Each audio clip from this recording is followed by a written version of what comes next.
The laughter was a physical thing. It was not the warm, rolling laughter of shared joy, but something sharp and brittle, like glass shattering on a marble floor. It struck Ilara with the force of a physical blow, and for a moment, the gilded opulence of the restaurant, the crystal chandelier's dripping light, the hushed clink of silver on porcelain, the murmur of a dozen quiet conversations receded into a muted gray fog. All that remained was the sound. 6 distinct peals of ridicule aimed directly at her. She did not flinch. She did not blush. Years spent in the orbit of a man like Marcus Thorne had taught her the art of stillness. It was a survival mechanism, a form of internal armor she had forged piece by painstaking piece. To react was to give him fuel. To show hurt was to offer a victory. So she held her spine straight, her hands resting in the lap of her emerald silk gown, and kept her gaze fixed on the ridiculously ostentatious menu. It was bound in what was meant to look like crocodile skin, with the restaurant's name, Ethelgard, embossed in gold leaf that was already beginning to flake. Pay, Piv, Road? One of Marcus's associates, a man named Gerald, whose face was a permanent shade of flushed entitlement, repeated her attempt at the word, drawing it out with mocking slowness. Darling, what on earth is that? Are you ordering off a secret peasant's menu? The table erupted again. Marcus, seated at the head, let it happen. He watched her, a small, knowing smile playing on his lips. It was the smile of a man admiring his own cleverness. He had not corrected her. He had not defended her. He had, in fact, set the trap. He knew she was fluent in 3 languages, but ancient, deliberately obscure culinary French was not one of them. He had pointed to the item, a ridiculously priced appetizer involving quail eggs and some kind of foam, and said, "You'll have this. Order it for us, Ilara." A test, a performance for his pack of sycophants. She was the lead architect at his firm, the silent engine behind their last 3 award-winning designs. She was the one who spent sleepless nights wrestling with structural calculus and aesthetic integrity, transforming his vague, grandiose notions into buildings of substance and beauty. In public, he called her his brilliant protégée, his muse. In private, he called her his. He took credit for her work, her mind, her grace. He treated her not as a partner, but as his most exquisitely designed possession, and tonight he was polishing his prize for an audience. She thought about the blueprints for the Callaway Tower, currently sitting on her desk, 90% complete. Her design, her calculations, her soul, rendered in ink and paper. Marcus had presented the initial concept to the board last week as his own, using a few of her preliminary sketches. He had promised her credit when the time was right. She knew, with the cold, dead certainty of long experience, that the time would never be right. He was working from a version of her that had never been accurate, a file he had not updated since the day he'd hired her, believing her to be merely a pretty, pliable assistant. He had miscalculated then, and he was miscalculating now. "I'm sorry," she said, her voice quiet but perfectly clear. It cut through the lingering chuckles. "I don't speak Old French. Perhaps you could enlighten me." She looked directly at Marcus. His smile faltered for a fraction of a second. He had expected shame, a flustered apology. He had not expected a calm, direct challenge. It was a subtle shift in the game, and it annoyed him. "It's Papy Vrod Devdekai, darling, a classic. You'd know that if you'd spent less time with your head in textbooks and more time in the real world." The insult was designed to sting, to remind her of her middle-class origins, so different from his inherited world of effortless luxury. It was meant to put her back in her place, but the armor held. She simply gave a small, slow nod, the kind of nod one gives a child who has just explained a very simple rule with great and misplaced pride. It was in that moment of heavy, expectant silence, as Marcus preened and his guests waited for the next act of the little drama, that a new sound entered the space. It was not loud. It was the quiet, deliberate placement of a glass of water onto a neighboring table, a soft clink of crystal on linen. But in the charged atmosphere, it sounded like a gavel. Every head at Marcus's table, including Marcus's own, turned. A man was standing there. He had not been there a moment ago. Or perhaps he had, and had simply been part of the ambient elegance of the room. A figure so perfectly composed that he blended with the expensive decor. He was tall, dressed in a charcoal suit so exquisitely tailored it seemed less like clothing and more like a second skin. His hair was dark, his face a study in sharp, handsome lines. But it was his stillness that commanded the room. He did not move with the restless energy of other powerful men. He was not performing. He was simply present, and his presence bent the gravity of the room around him. He looked at the maitre d' who had materialized at his elbow as if summoned, his face pale with anxiety. The man did not speak.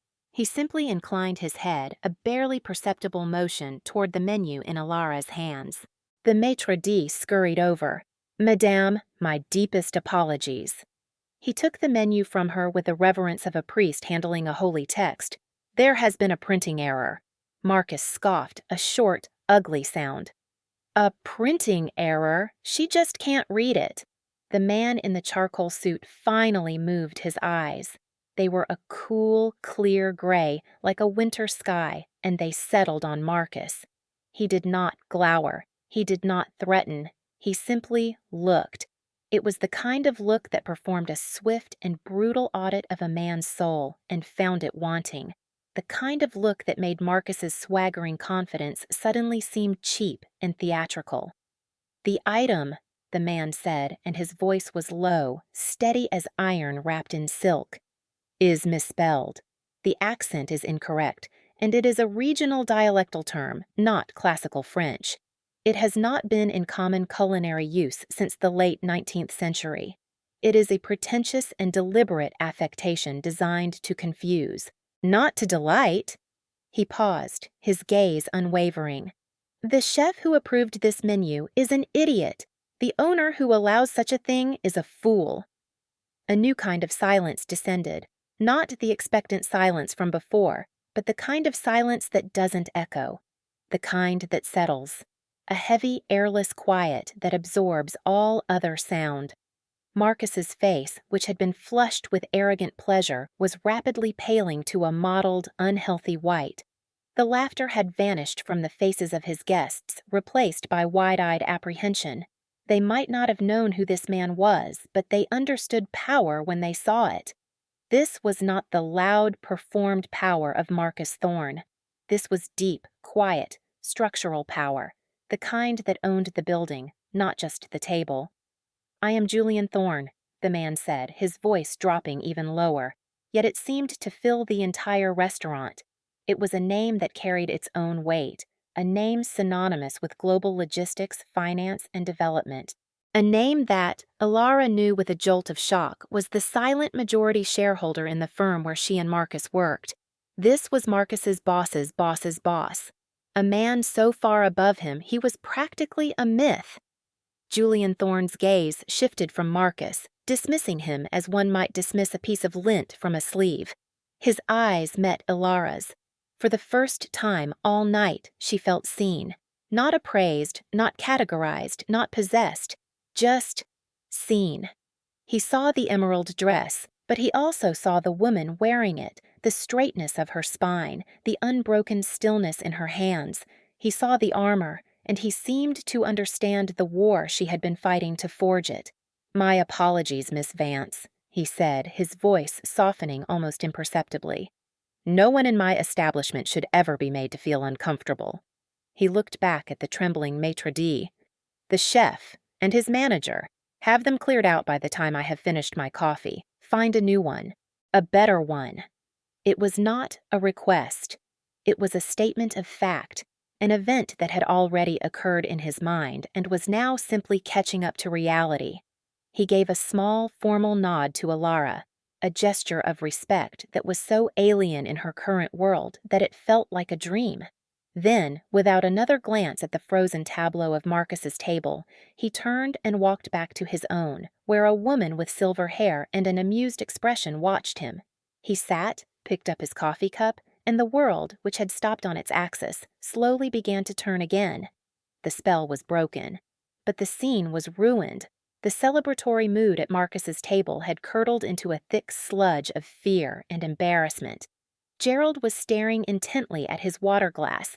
The others were avoiding eye contact with Marcus, whose face was now a mask of barely contained fury. The public humiliation he had engineered for Alara had boomeranged with devastating precision. Alara placed her napkin on the table. It was a small, quiet gesture, but it felt momentous. "If you'll excuse me," she said, her voice still perfectly level. "I've lost my appetite." She stood, the silk of her gown whispering around her. She did not look at Marcus. She did not need to. She could feel his rage like a heat lamp. As she turned to walk away, his hand shot out and clamped around her forearm, his fingers digging into the soft flesh. "You are not leaving," he hissed, his voice a venomous whisper. "You will sit down. We will finish this dinner." It was the final miscalculation, the desperate, clumsy grab for control from a man who had just lost all of it. "Let go of my arm," she said. It was not a plea. It was a command. Before Marcus could respond, before he could tighten his grip or spew another threat, a shadow fell over them. A man in a dark suit, with an earpiece curling discreetly into his ear, stood beside their table. He was one of two men who had been sitting near Julian Thorne's table, unnoticed until now. The man did not look at Alara. He looked only at Marcus's hand on her arm. "Sir," he said, his voice polite, but with an undercurrent of absolute finality. "I suggest you let the lady go." Marcus, blinded by rage and humiliation, finally snapped. "And who the hell are you?" he snarled, his voice rising. From across the room, Julian Thorne did not even look up from his coffee. He simply spoke two words, quiet yet carrying across the now silent dining room. "It's handled." The man in the suit moved. It was not a dramatic or violent motion. It was a simple, efficient application of leverage and pressure. His hand closed over Marcus's wrist. There was a soft popping sound and a strangled gasp of pain from Marcus, whose grip on Alara's arm vanished instantly. He cradled his wrist, his face contorted in a grimace of shock and agony. "Would you like me to escort you home, Miss Vance?" the security man asked, his tone unchanged. Alara looked from Marcus's pathetic, crumpled form to the man who had ordered this quiet, devastating intervention. Julian Thorne finally lifted his head. His gray eyes met hers again, and he gave another small, almost imperceptible nod. It was permission. It was an offer. It was a door opening out of the gilded cage she had lived in for 3 years. "Yes," she said, her voice ringing with a clarity that surprised even her. "Yes, I would." She walked away from the table, from the shattered remains of her life with Marcus, and did not look back. The armor was gone.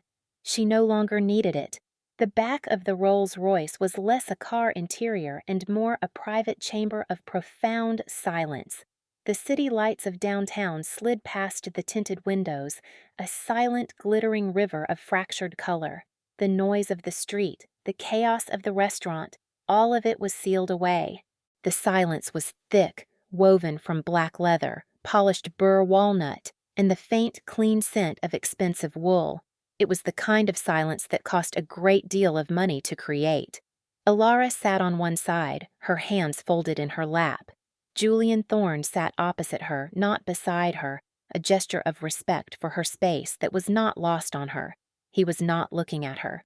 He was looking out the window, his profile etched against the passing neon glow. He was a man comfortable with stillness, with the absence of noise. He did not rush to fill the void with meaningless chatter. He let the silence be. For Alara, the quiet was a maelstrom. Her mind was racing, replaying the scene at the restaurant on a loop. The brittle sound of laughter, the cold weight of Marcus's hand, the sudden, world-altering stillness of Julian's arrival.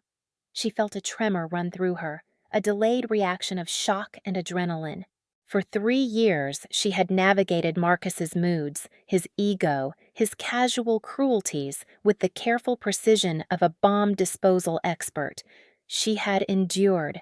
Tonight, that endurance had reached its limit, and a stranger had detonated the entire situation on her behalf. She thought about her apartment, the one Marcus's name was also on the lease for. She thought about her belongings, her books, her drafting tools. She thought about the Callaway Tower blueprints locked in her office at a firm now revealed to be owned by the man sitting across from her. Her life was a tangled knot, and he held the shears. Was he a savior or just a more sophisticated predator? "Are you all right?" he asked, his voice pulling her from her thoughts. He had turned from the window, his gray eyes focused on her with an unnerving intensity. It was not a prying gaze. It was observational, analytical.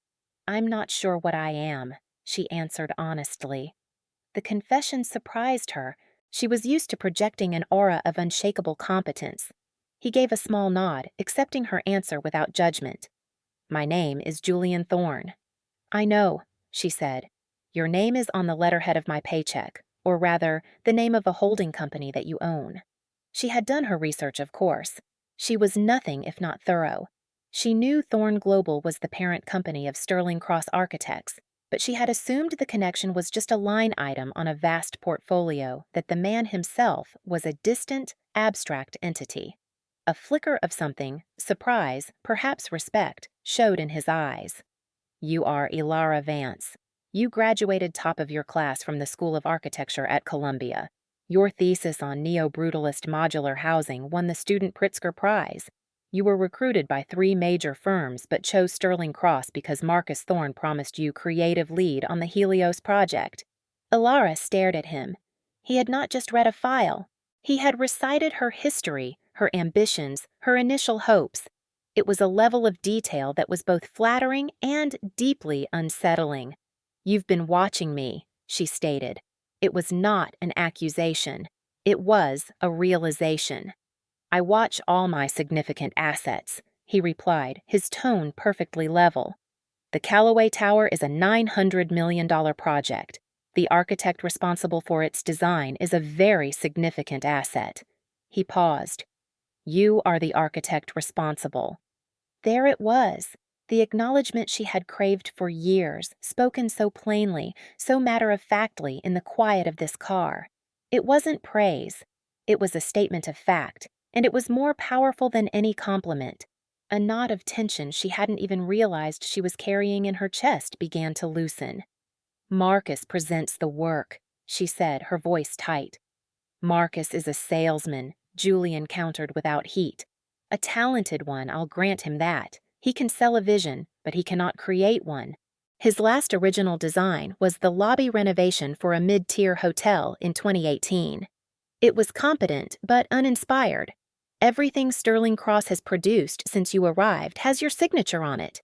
The use of negative space, the integration of natural light, the structural efficiency. It's a distinct architectural voice. His, it would seem, has gone silent." He knew.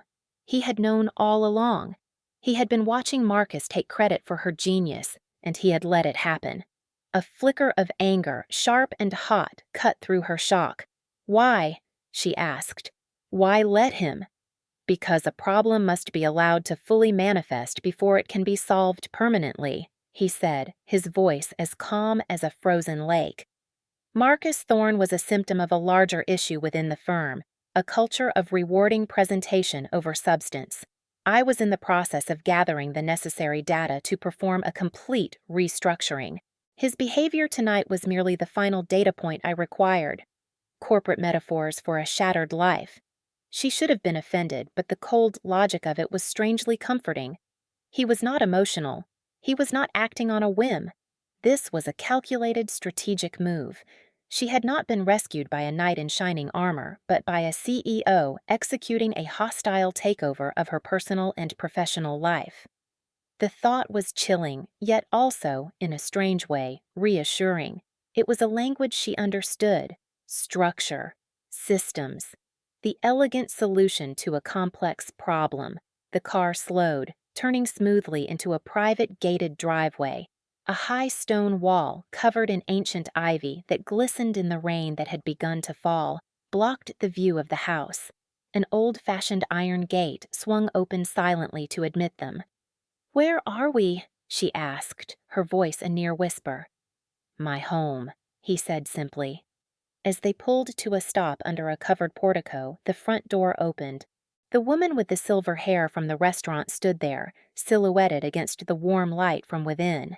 She had a kind, intelligent face and the same calm gray eyes as her son. "You must be Alara," the woman said as Julian led her inside.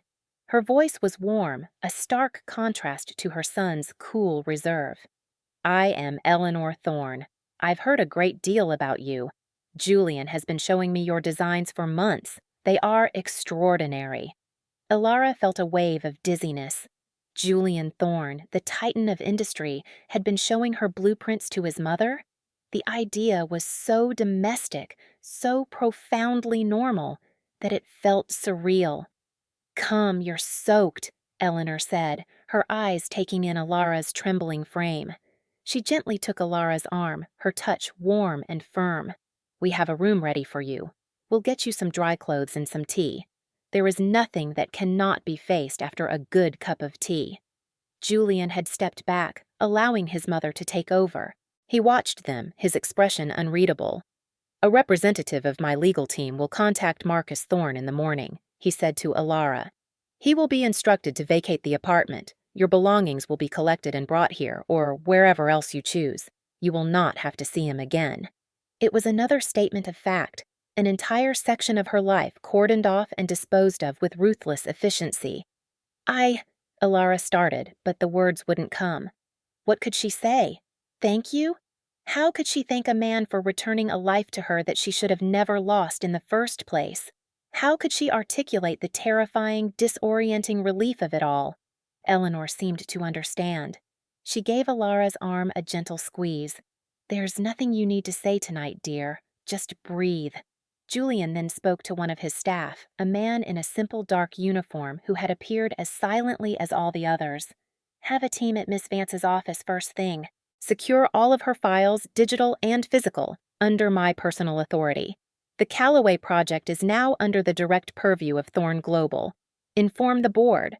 Marcus Thorne's access to the building and all company servers is to be revoked immediately." He looked back at Alara. "Your work is safe." And that, more than anything else, was what finally broke through her carefully constructed calm. Not the offer of a home, not the promise of safety, but the protection of her work, the validation of her soul's labor. A single tear, hot and unexpected, escaped and traced a path down her cheek. She did not wipe it away. She let it fall. It was a release, a beginning. The next 3 days passed in a haze of surreal tranquility. Alara woke up each morning in a guest suite that was larger than her entire apartment, to the scent of rain-washed ivy and the distant sound of a city she was no longer fighting. The room was decorated in shades of cream and soft gray, a haven of quiet luxury. A wardrobe had been filled with clothes in her size, simple, elegant pieces of cashmere, silk, and linen. It was another act of quiet, unnerving efficiency. She spent most of her time in the vast 2-story library, a space that felt more like a cathedral dedicated to knowledge than a room in a house. The walls were lined with books from floor to ceiling, and a rolling ladder stood waiting. In the center of the room was a massive oak table, and it was here that her belongings began to arrive. First, her drafting tools, her pens, and her portfolio of personal sketches, delivered in a climate-controlled case.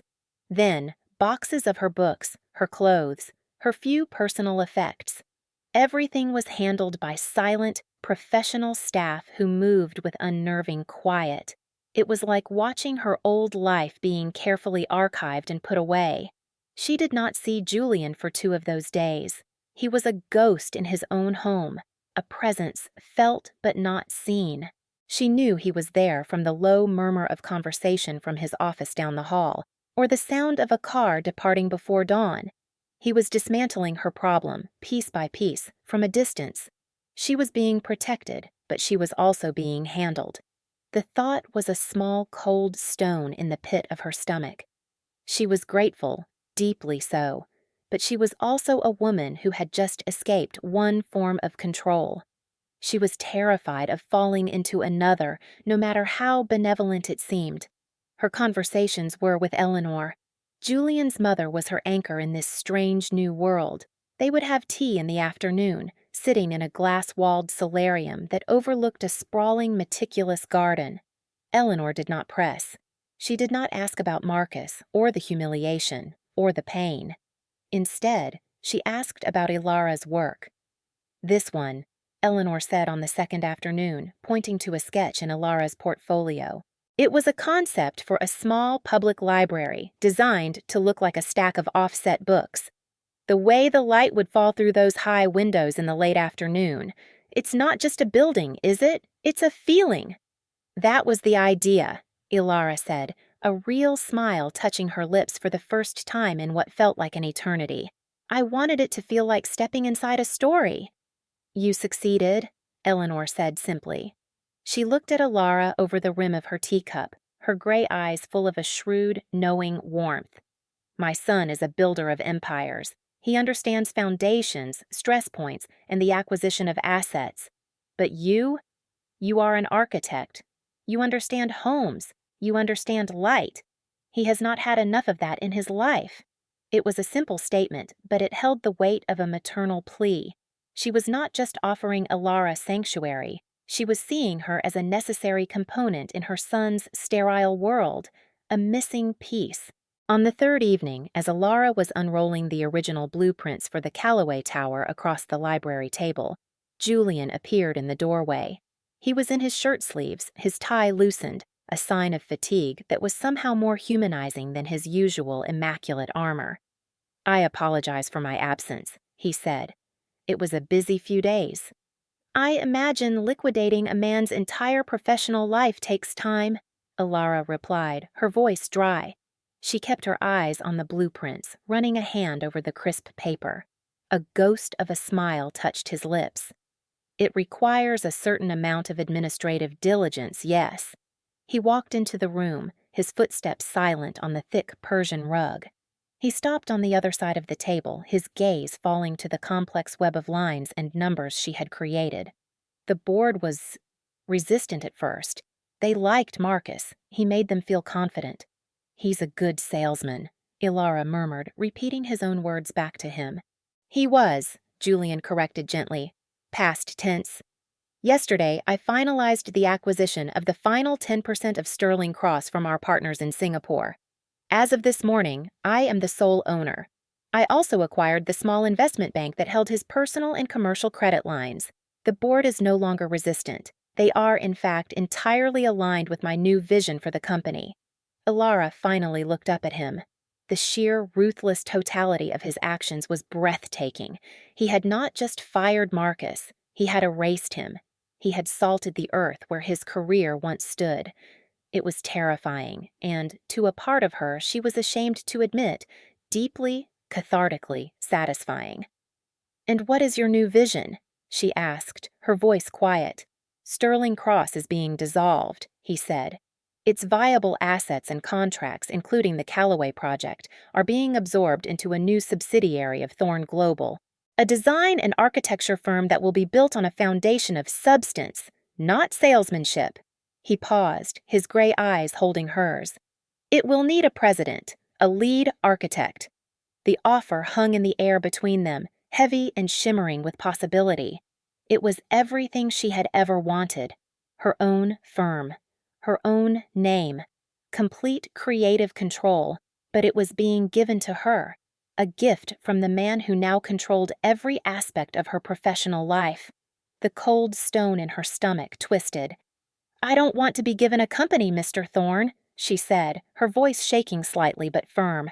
"I just left a man who thought he owned me. I have no desire to be indebted to another." She expected anger or perhaps cold dismissal.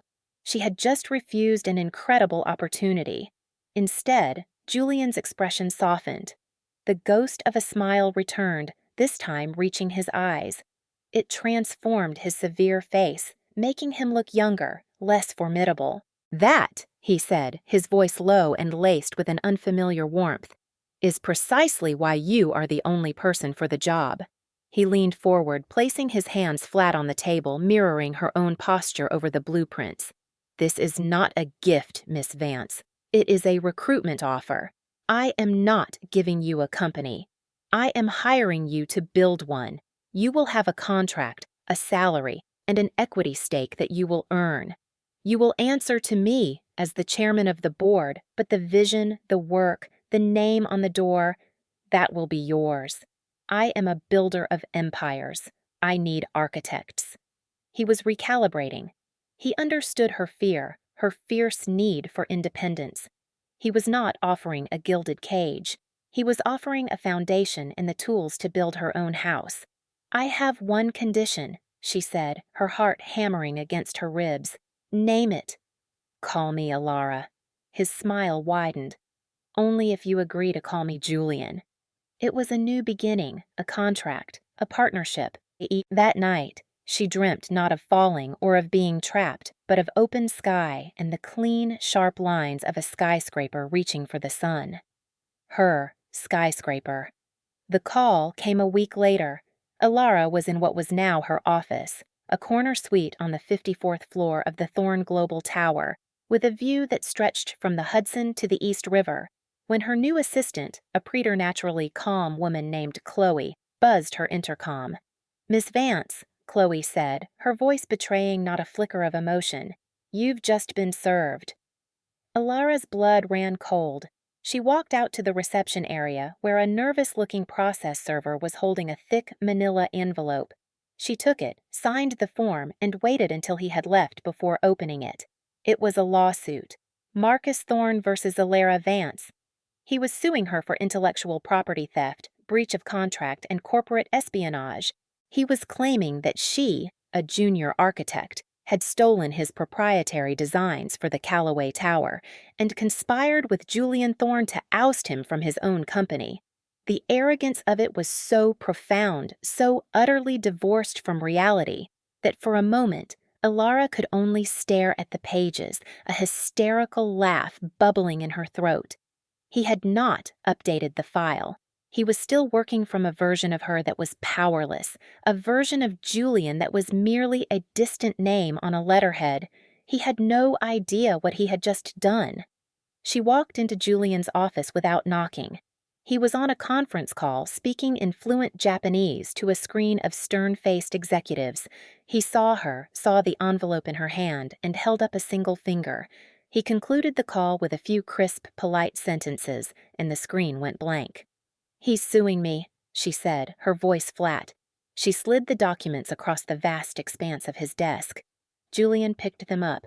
He read through the first page, then the second, his expression unchanging. He was not angry. He was not surprised. If anything, he looked pleased. "This is good," he said, setting the papers down. "Good?" Alara felt a surge of disbelief. "He's accusing me of stealing my own work. He's trying to destroy my reputation before I've even begun." "No," Julian said, his voice calm and instructive.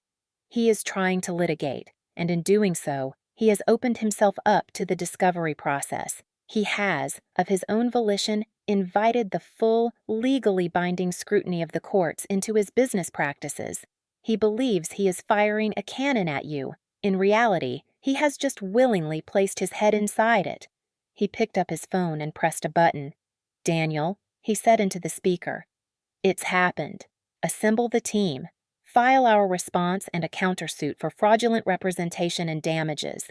I want every draft, every email, every metadata file from Sterling Cross's servers for the last 3 years submitted as evidence. And I want a preliminary injunction against him mentioning the Callaway project or Miss Vance's name publicly." He paused. "And Daniel? Enjoy yourself." He hung up. He looked at Alara, his gray eyes clear and steady. "My legal team is the best in the world. They are very, very good at their jobs, and they are very, very expensive. Marcus Thorne has just declared war on a nation-state with a pocket knife. This will not be a protracted affair." The slow burn of their new relationship settled into a rhythm. Their days were spent in a shared orbit of work. He would appear in her office in the late afternoon, a cup of tea in his hand for her, and they would stand over the schematics for the Callaway Tower. He would ask questions, not about aesthetics, but about logistics, about supply chains, about the flow of people through the spaces she was designing. He was learning her language, and she was learning his. He was not a passionate man in any traditional sense. His affection was shown in acts of quiet consideration. He noticed she squinted at her screen and had a new, larger monitor installed the next day. He overheard her mention a fondness for a rare type of orchid, and a week later, one appeared on her desk. He never commented on these things. They simply happened. He was a man who expressed himself through logistics. Their relationship was built in the quiet moments, in the shared language of competence. One evening, as they worked late, a storm raging outside the panoramic windows, she had looked up from a particularly complex structural problem to find him just watching her. "What?" she asked, a little self-conscious. "I've never seen anyone do what you do," he said, his voice soft. "The way you see things. It's like watching someone compose a symphony. I understand the notes, the instruments, but I don't understand how you hear the music." It was the most poetic thing she had ever heard him say. It was a confession of admiration, an acknowledgement of her unique genius, more intimate than any physical touch. "I don't leave because things become complicated," she said, her voice barely a whisper. The words were for him, a promise she didn't know she was ready to make until she said them. It was her response to a question he had never asked, but that had hung in the air between them since the night they met. Was she only here because she needed his protection? He simply nodded, his eyes holding hers. He understood. The culmination of Julian's quiet war against Marcus was scheduled for the Obsidian Gala, the most prestigious architectural awards ceremony of the year. The Callaway Tower, though still under construction, had been nominated for the Visionary Prize based on its revolutionary design and environmental engineering, all of which was Alara's work. Julian had insisted her name, and her name alone, be listed as the lead architect. The nomination had been the final public declaration that Marcus Thorne was irrelevant. It was also the perfect bait. Marcus, his reputation in tatters and his finances frozen by the preliminary injunctions, was growing more and more desperate. His lawsuit was being systematically dismantled by Julian's legal team. He had been sending Alara increasingly unhinged emails, which she forwarded to her lawyers without reading. He was a cornered animal, and Julian had built the corner.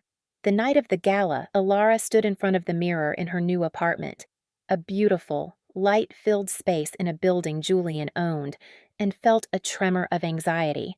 She was wearing a gown the color of midnight, architecturally precise in its cut, a stark column of dark silk. It was a dress that felt like armor, but a different kind. Not the armor of endurance, but the armor of power. Julian arrived to escort her. He was in a black tuxedo, the picture of understated elegance. He said nothing about her dress, but his eyes lingered for a moment, a silent acknowledgement that was more potent than any compliment. As he helped her with her coat, his fingers brushed the bare skin of her neck. The touch was light, accidental, but it sent a jolt through her. It was the first time they had touched in any way that wasn't purely professional. "He will be there," Julian said as they rode down in the elevator. It was not a warning, it was a forecast. "I know," Alara said. She was not afraid. She was tired of being afraid. The gala was a glittering affair held in the grand ballroom of a hotel Julian also happened to own. The air was thick with champagne, perfume, and ambition. As they entered, a hush fell over the immediate vicinity. Conversations paused. Heads turned. They were the undisputed power couple in the room, a fact made all the more potent by the quiet, understated way they held themselves. They had just taken their seats at the head table when it happened. Marcus Thorne, looking disheveled and wild-eyed, pushed his way through the crowd. His tuxedo was rumpled, his face flushed with alcohol and rage. Security moved to intercept him, but Julian gave a subtle shake of his head. He let him come. He had, after all, arranged the invitation. "Ilara!" Marcus's voice was a raw shout, cutting through the polite murmur of the room. All conversation stopped. Every eye in the ballroom turned to their table. He stalked toward them, pointing a trembling finger at her. "You can't do this. That is my project, my design." You have an obligation to me. You are nothing without me." He reached their table, his breath coming in ragged gasps. He ignored Julian completely, his entire being focused on Alara with a desperate, obsessive fury. "You will drop this ridiculous lawsuit," he snarled, leaning over the table, his face inches from hers. "You will tell them all it was a mistake. You will come back to me. We can fix this." It was the plea of a delusional man who still believed he held some power over her, not because he was sorry, but because he was caught. He saw her not as a person he had wronged, but as a key he needed to unlock his own prison. Alara looked at him, at the pathetic, unraveling man she had once feared, and she felt nothing, not anger, not pity, just a vast, empty distance. She did not have to say a word. Julian stood up. He did not move quickly. He did not rush. He simply rose to his full height, a silent, imposing shadow that eclipsed Marcus completely. "Sit down, Marcus," he said. His voice was not loud, but it had the chilling finality of a closing vault. Marcus flinched, finally turning to face the true source of his ruin. "You," he spat. "You did this. You stole my company. You stole my life." "I did not steal anything," Julian said calmly. "I simply acquired it. There is a difference." He took a small, slim tablet from the inside pocket of his tuxedo jacket and slid it across the table toward Marcus. On the screen was a document, a final transfer of ownership. "As of an hour ago, the bank that holds the mortgage on your home invoked its right to call in your debt, a debt you were unable to service due to your assets being frozen. I purchased that debt. I own your house, Marcus." Marcus stared at the screen, his mouth opening and closing silently. Julian continued, his voice a low, steady monologue of destruction. "The partners in your new, failed venture in Dubai? They were my partners first. The paltry credit line you secured last week? It was from a subsidiary I own. Every door you have tried to open has led back to me. Every lifeline you have grasped for was thrown by my hand." He paused, letting the weight of his words settle in the dead silent room. "You built your career on a lie. You took the work of a brilliant woman and called it your own. You believed your salesmanship was a substitute for substance. You were wrong. You are not a builder, Marcus. You are a facade, and the structure has finally collapsed. It was a public execution, carried out with the cold precision of a surgeon." Marcus's face, which had been red with rage, crumpled. The color drained from it, leaving behind a waxy gray pallor.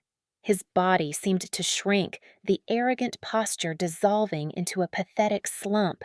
A sound escaped his throat, a choked, guttural sob. "Please," he whispered, the word barely audible. He looked from Julian's implacable face to Alara's calm one. "Please." He dropped to his knees, his hands gripping the tablecloth. The great Marcus Thorne, the titan of architecture, was on the floor, begging. Julian looked down at him, his expression one of faint, clinical distaste. "Security," he said, his voice returning to its normal quiet tone. Two men appeared, the same efficient, silent figures from the restaurant. They lifted Marcus to his feet as he sobbed uncontrollably, a broken, weeping ruin of a man.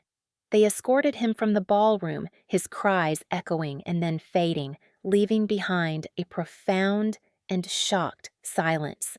Julian looked out at the room of stunned faces. He did not seem to notice them. His attention was only on Alara. He reached out and gently took her hand, his fingers lacing with hers.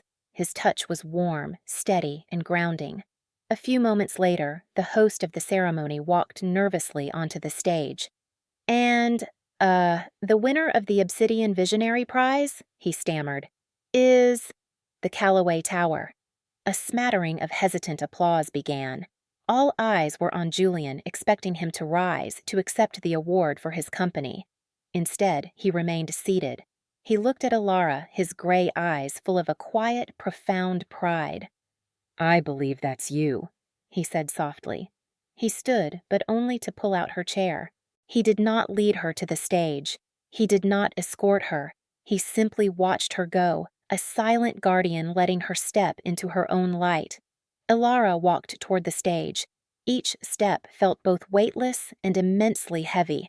She was walking away from her past, from the ghost of Marcus, from the years of silence and endurance.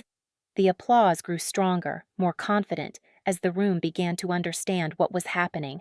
They were not just watching a woman accept an award, they were watching a queen ascend her throne. She took the heavy obsidian trophy, its sharp, clean lines feeling familiar and right in her hands. She stepped up to the microphone, looking out at the sea of faces, and for the first time in a very long time, she felt no fear, only a vast, quiet peace. "Thank you," she began, her voice clear and strong, ringing through the silent ballroom. "They say a building is a conversation between a space and the people who inhabit it. For a long time I was having that conversation alone." She paused, her gaze finding Julian's. He was watching her, his expression unreadable, but his pride was a tangible force she could feel even from across the room. "I would like to thank Julian Thorne, a man who not only listened to that conversation, but who understood it. He did not give me a voice. He simply created a room quiet enough for my own to be heard." She did not say more. She did not need to. She held the trophy, a testament to her work, her vision, her soul. The applause that followed was deafening. Later that night, they stood on the private terrace of Julian's penthouse, high above the glittering city. The noise of the gala, of the world, was a distant hum below them. The cool night air felt clean, washing away the last remnants of the evening's drama. Ilara held the heavy obsidian award in her hands, tracing its edges. "He's at a private medical facility," Julian said, breaking the comfortable silence. He stood beside her, his shoulder almost touching hers. "He'll be looked after." "That's generous of you," Ilara murmured, not looking away from the city lights. "It is not generosity," he said. "It is risk management. It is cleaner this way. No unpredictable behavior, no further public scenes. It is handled." She finally turned to him. "Is everything a strategic move to you, Julian? Is there any room for messiness, for simple human emotion?" He was silent for a long moment, his gaze fixed on the horizon. "My life has required a great deal of control," he said, his voice lower than usual. "My father was a brilliant but chaotic man. He built and lost 3 fortunes. I learned early that structure is survival. Emotion is a variable that can lead to collapse." He turned to face her, his gray eyes searching her face in the dim light. "But watching you work, watching you create order and beauty from nothing, it has introduced a variable I find I am unwilling to control." He reached out, his hand gently covering hers on the cool surface of the award.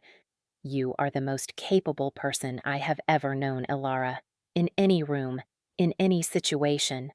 It was the ultimate validation, not just of her work, but of herself, of the strength she had cultivated in silence for so long. A slow, genuine smile spread across her face, reaching her eyes. It felt like a sunrise. "What happens now?" she asked, her voice soft.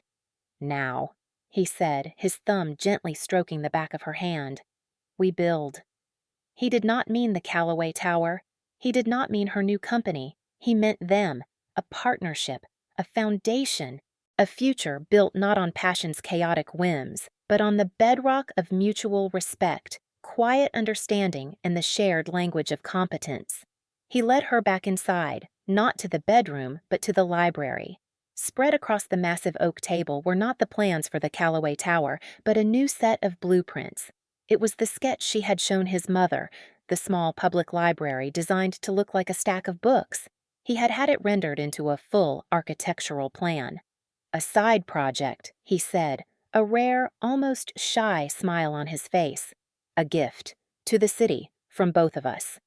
Ilara looked from the blueprints, her dream made real, to the man standing beside her, the man who had seen her, truly seen her, from the very beginning, the quiet sovereign who had torn down her prison and then handed her the keys to a kingdom. She laid her hand over his on the plans. her fingers lacing with his. The silence in the room was no longer heavy or expectant. It was peaceful. It was full. It was home. The conversation was just beginning.